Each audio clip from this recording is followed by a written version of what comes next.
Kashmir orphan relief trust امریکہ کی پہلی تعارفی تقریب امریکہ کی ریاست نیو یارک کے شہر بروکلن میں انعقاد پذیر ہوئی۔ تقریب کے انتظامات سی ای او کورٹ امریکہ ثاقب جاوید راجہ، ممبر گورننگ باڈی سید ایاز حسین شاہ، ممتاز کاروباری شخصیت فاروق قریشی، سینئر صحافی عتیق احمد سدوزئی، معروف سماجی شخصیت محمد عبداللہ نے کر رکھے تھے، جبکہ تقریب کے مہمان خصوصی چیئرمین کورٹ عیدی کشمیر چودھری محمد اختر تھے۔ محمد عثمان اور محمد حمزہ بھی مہمانان میں شامل تھے۔ تقریب میں نیو یارک کی معروف کاروباری اور سماجی شخصیت نے شرکت کی۔ اسٹیٹ سیکرٹری کے فرائض سید ایاز حسین شاہ نے سر انجام دیے، جبکہ چیئرمین کورٹ چودھری محمد اختر، سی ای او ثاقب جاوید راجہ، فاروق قریشی اور دیگر نے خطاب کیا۔ تقریب سے خطاب کرتے ہوئے چودھری محمد اختر نے کورٹ کے حوالے سے شرکا کو بتایا، ان کا کہنا تھا کہ 2005 کے مظفرآباد زلزلے کے بعد اللہ تعالیٰ نے یتیم بچوں کی کفالت کی جو ذمہ داری سونپی تھی اسے کما حقہ ادا کرنے کی کوشش کی۔ آج کورٹ کمپلیکس میں پاکستان کا سب سے بڑا عالمی ادارہ بن چکا ہے۔ اللہ پاک کی نصرت و مدد سے آج کورٹ نہ صرف میرپور بلکہ سوابی میں بھی یتیم بچوں کی کفالت کا بیڑا اٹھائے ہوئے ہے۔ ان کا کہنا تھا کہ ہمارا کام امانتیں لے کر امانت کے حقداروں تک پہنچانا ہے۔ کورٹ کا شفاف نظام ہی پاکستان اور دنیا بھر کے لوگوں کے اعتماد کا ضامن ہے۔ برطانیہ میں کورٹ کسی تعارف کا محتاج نہیں ہے۔ برطانیہ میں آباد تارکین وطن کے اعتماد کی بدولت ادارہ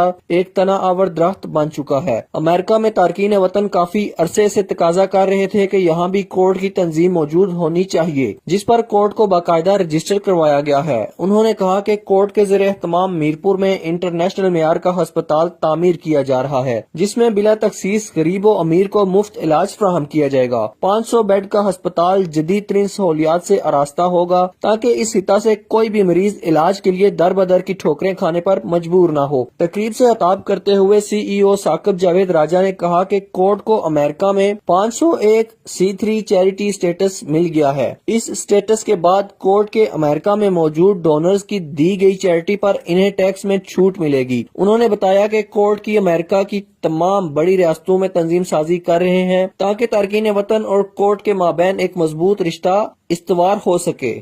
ہمارے میرپور کے لوگ خاص طور اور آزاد کشمیر کے لوگ، ہمارے پاس کوئی ہیلتھ کی فیسلٹی نہیں ہے اور پاکستان میں بھی نہیں ہے، لیکن پرابلم یہ ہے کہ پاکستان میں آپ کو کہیں نہ کہیں کوئی بڑا ہاسپٹل پرائیویٹ مل جائے گا، ہمارے کشمیر میں وہ بھی نہیں ہے۔ پیسے دے کر بھی ہمارا علاج نہیں ہوتا، تو کیا کرتے ہیں، پنڈی کی طرف رخ کرتے ہیں، اور رخ وہ کرتے ہیں جن کے پاس کچھ ہو، وسائل ہو، وہ رخ کرتے ہیں، جن کے پاس نہیں ہے وہ قبرستان کی طرف رخ کرتے ہیں۔ اب ہم نے یہ ارادہ کیا کہ ہم نے وہ جو 80% ہماری آبادی ہے ان کے لیے کیا کرنا، ایک ہاسپٹل بنانا، ایک ایسا ہاسپٹل جہاں کیش کاؤنٹر نہیں ہوگا، کوئی پیسہ نہیں چلے گا، وہ فری علاج ہوگا، چاہے وہ لینڈ کروزر میں آ رہا ہے چاہے وہ چرپائی میں آ رہا ہے، اس کے لیے علاج فری فراہم ہوگا۔